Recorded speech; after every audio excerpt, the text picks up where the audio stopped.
G'day ladies and gentlemen, ScottyD here from the Australia's Tabletop Wargaming Network, and welcome into another installment in our Warhammer 40,000 10th edition Wargaming Highlights. Alrighty everyone, so in this edition of the Warhammer 40,000 10th edition Wargaming Highlights, I am playing one of my last games at my local store, Jolt Games, before I move interstate.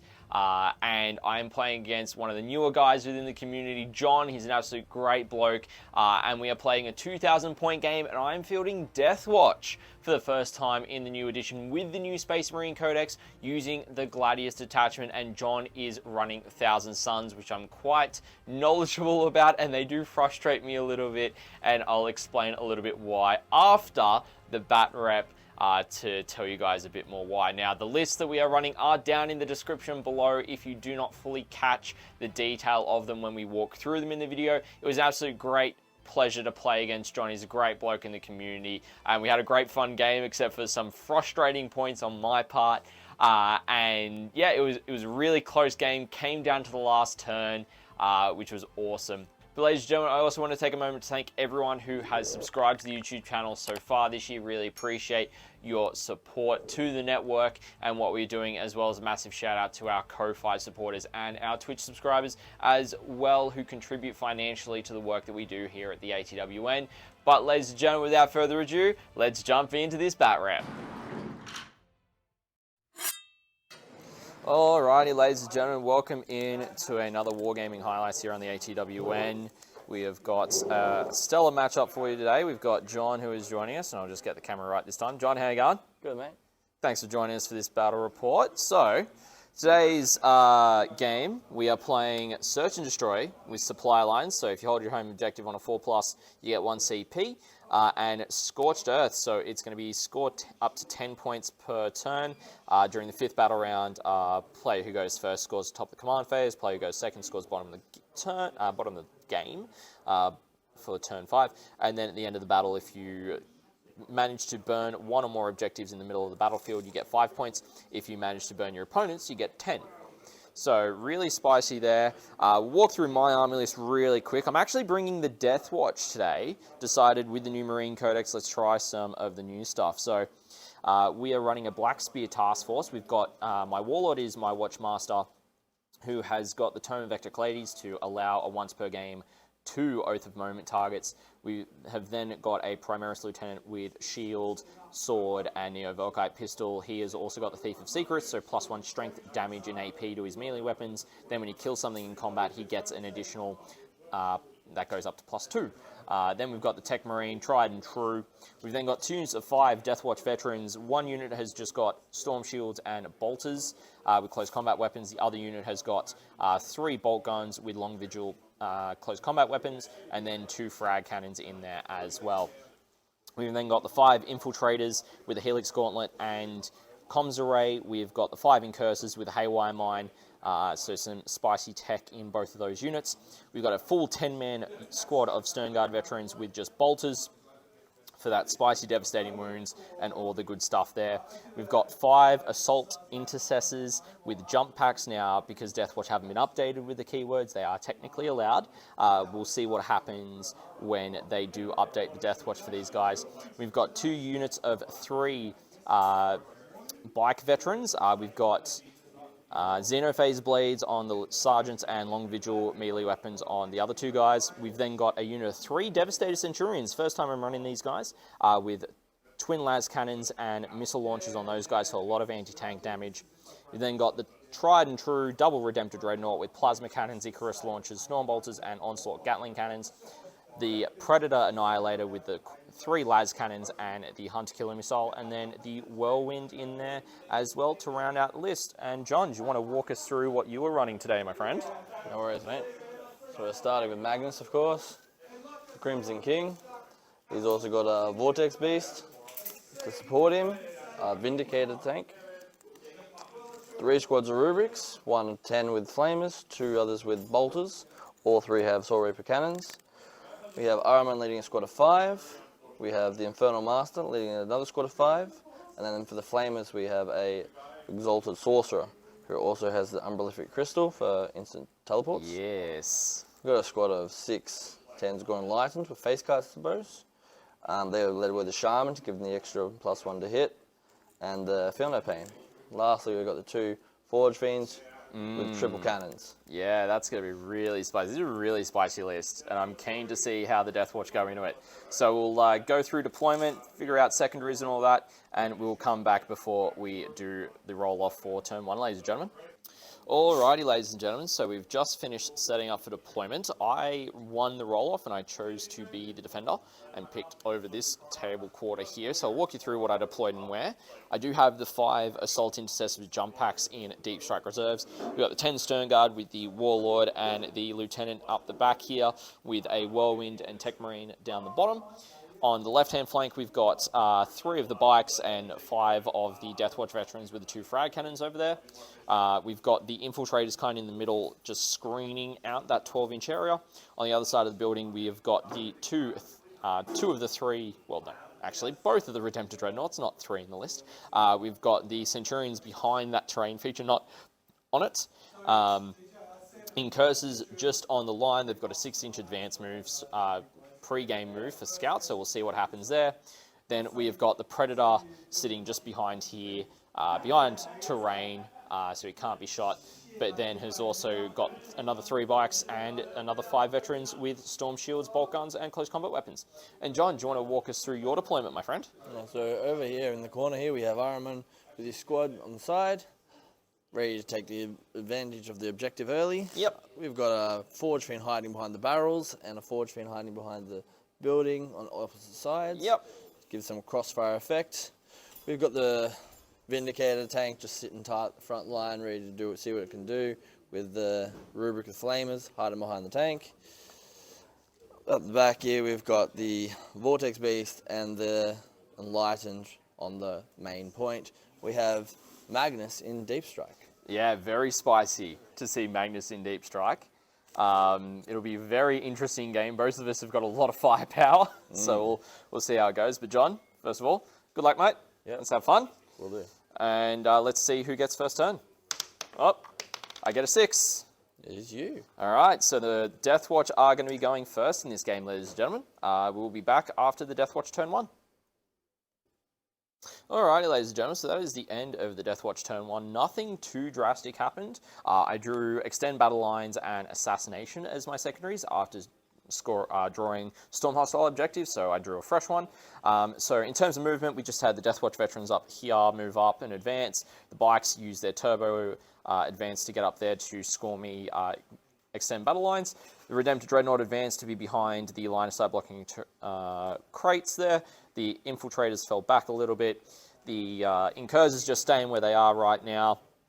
We've got the Predator did move up, and he does have a very cheeky sight line, if I can get this right. He had a very cheeky sight line down that angle to actually get into Ahriman's unit, and with combination with the Whirlwind, we're able to actually get rid of all the rubrics from his unit and just left Ahriman by himself on his disc. So giving him a bit more mobility now, but that was the only damage we did for the turn. We did also have the bikes turbo boost up onto this terrain here as well. So not too much happening for turn 1. I did discard Assassinate as well. So now we'll go into the Thousand Suns turn 1. Alrighty, ladies and gentlemen, so that is the end of John's turn 1. John, do you want to walk us through what you did, my friend? So we had the Enlightened pull back so they could score 2 VP. Yep, on Investigate Signals. Yep. We had the Vortex Beast move up. The large box of Rubrics moved up and then used Temporal Surge to move again to take the center objective. Yep. Hoping to hold it with the Flamers. Ahriman retreated onto the main point, regrouping with the main body before he gets hacked to pieces by chainswords. Yep. Small movement from Forge Fiend just to make ready for the next turn. And on the shooting phase, we had the tank shoot the bikes at no effect. Yeah, so they're in cover because of the ruin. They're not fully visible from that. And then I also used 1 CP to do Armor Contempt. So reduce the AP of the Demolisher Cannon from 3 to 1, and I passed both my saves there. So that means that the bikes are there still holding on to the objective. And at the end of John's fight phase, I actually put the Centurion Devastators that were sitting there into Deep Strike with the Teleportarium. stratagem. So they will come down in my reinforcement step next turn. So now it's on to the Space Marine, turn 2. Alrighty, so the end of the Deathwatch turn 2. I end up drawing a tempting target and storm hostile objective, which John decided to pick the center one here. And as you can see, the Incursors got into combat with the rubrics there, and we did 1 wound apiece to each other in close combat. But I managed to take off the majority of that unit from indirect fire blast. We had the Whirlwind go into it, and both Redemptors down here. The Predator kind of positioned on that fire lane to keep John honest with that Forge Fiend that is sitting up there as well. We did bring in the Centurions down here. However, we've got a bit of a problem. Magnus, rapid ingress into my side of the table, and that is going to wreak some havoc for me this next turn. So we'll see what happens. The Centurion shot at him, did nothing. The 1 wound that went through, used the CP to change that to 0, but then also managed to pass a save there as well from the missile launchers. So I dare say the Centurions are probably dead, having done not a whole lot. So we'll see. We've still got the bikes on this objective. These other bikes did move up and attempt to charge in that combat as well.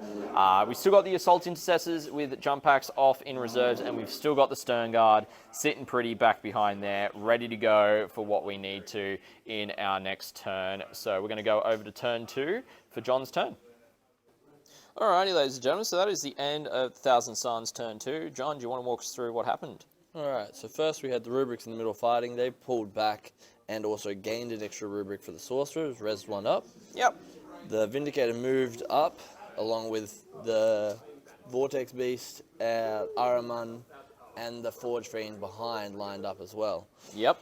On the other side over here, the other Forge Fiend lined up for a 1-on-1 duel with the Predator. And on the other side here, we had the rubrics move up to try and take the point. Which they did fail a 7-inch charge. They did fail the charge. Magnus has moved up himself, put a couple of shots off in different squads. We had lost three infiltrators and 1 Deathwatch veteran from that Deathwatch vet squad right there. Then charged into Centurions, taking only 2, not 3. Yeah, and you turned off my saves as well. I did. That was pretty brutal. So ended up scoring 4 points on no prisoners, 5 points on primary, and keeping behind enemy lines to try and get into my backfield for the turn 3. So we will pick it up at the end of the Deathwatch turn 3. Alrighty, ladies and gentlemen, so that is the end of the Deathwatch Battle Round 3. Not too much, well, when I say not too much, a decent amount of stuff happened. I ended up drawing Cleanse and Defend Strongholds, so we brought in the Assault Intercessors onto the objective outside of 9. They cleansed on that objective. The bikes moved forward and were able to cleanse that objective as well, netting me a full 5 points there. I've got Defend Strongholds, so we've got plenty of stuff sitting there to hold that for that secondary. Now, the majority of the firepower went into Magnus over here, so we fell back with the Centurion, who passed his battle shock check. We then put both Redemptor Dreadnoughts and the Stern Guard veteran squad into Magnus, and we got him down to 10 wounds before combat, and then with combat, the Redemptor Dreadnought went in and the Deathwatch veterans, and we actually ended up taking down a 4. So he is bracketed now. The Redemptor Dreadnought did take 6 in response and did cop some Overwatch, so he's down to 2 out of his 12 wounds, but still they're tied up in combat. Still the Stern Guard are in a prime position to Overwatch if necessary as well, which I'll gain that CP to be able to use for this battle round if necessary. And yeah, John's got a lot of stuff left. He's got both Forge Fiends, which one of the Predator fell back a little bit to get within range for that Tech Marine aura if he decides to survive, and the Forge Fiend is down to 5 wounds. So John's got a lot of firepower left on the table, not so much for the Deathwatch, but we are getting stuck into Magnus, which is the big important thing. Hopefully we'll see how we go. If I can kill him in John's turn, that'd be really good, but we'll see what happens. So yeah, we'll come back at the end of the Thousand Suns turn 3. Alrighty, ladies and gentlemen, so that is the end of the Thousand Suns turn 3. John, do you want to walk us through what happened, my friend? Alright, so we had all the vehicles and monsters and fun all move up here. The Vindicator came through to collect the point in the middle. Yep. The Forge Fiend here moved up. Before charging, it took shots off at the Predator and annihilated it. Yep. Then we had the Rubrics here take shots at the Intercessors. Yep. And then obviously you follow through with the charge. It was not able to finish them off. Yep. Tank shocked Tank shocked. a lot of them off as well. Yep, killed 2 on the tank shock, I believe. Over here we had the Vindicator and Magnus pour their shots into the Stone Guard. squad, Leaving them almost all of them, leaving them with just the captain and the leaders. Captain, so the Watchmaster, Lieutenant, and the Sergeant for the squad. So they're still there after a lot of shots. The Vortex Beast took a shot off at the Dreadnought and ripped it in half. Yeah, after getting doom bolted by Araman. Yes, Doombolt as well. Araman put a shot off into the Warlord, failed to wound on the reroll. Yep.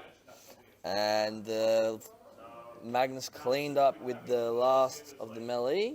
Yep. And the Rubrics here did the valiant charge into the bikes, but unable to do much more than a wound. Yeah, and we were able to kill one and do a wound in close combat as well. So we'll see how the rest of combat goes there. Going to turn 4, we shall see what happens. I've got a pretty strong lead sitting at 40 points to Jon's 21. So we'll see how the rest of the game goes from here, ladies and gentlemen. Alrighty, everyone. So we ran pretty quickly through the end of the game because there really wasn't much left for me and for Jon. So really what happened was I tried to kill the unit that Umbralific crystalled into my deployment zone. Didn't really do anything there. Tried to kill Araman. Wasn't able to kill him with the Tech Marine, and then Tech Marine died in response. Jon was able to... He killed the bike pretty easily with the mortal wounds. Yeah, and then do you want to run through what you did as well? So we've cleansed both the middle and the one on their side, and then burnt them as well for extra CP. For the extra 5 points. We've tried to hold this point with the Forge Fiend. Which you did. I did because in the end. You killed the Assault Marine that was there. Yep. That's about it, really. Yeah, so end of the game ended up being 58 to 64 to Jon. Jon, thanks for the game, mate. Good game, mate. It was absolutely brutal to start off with.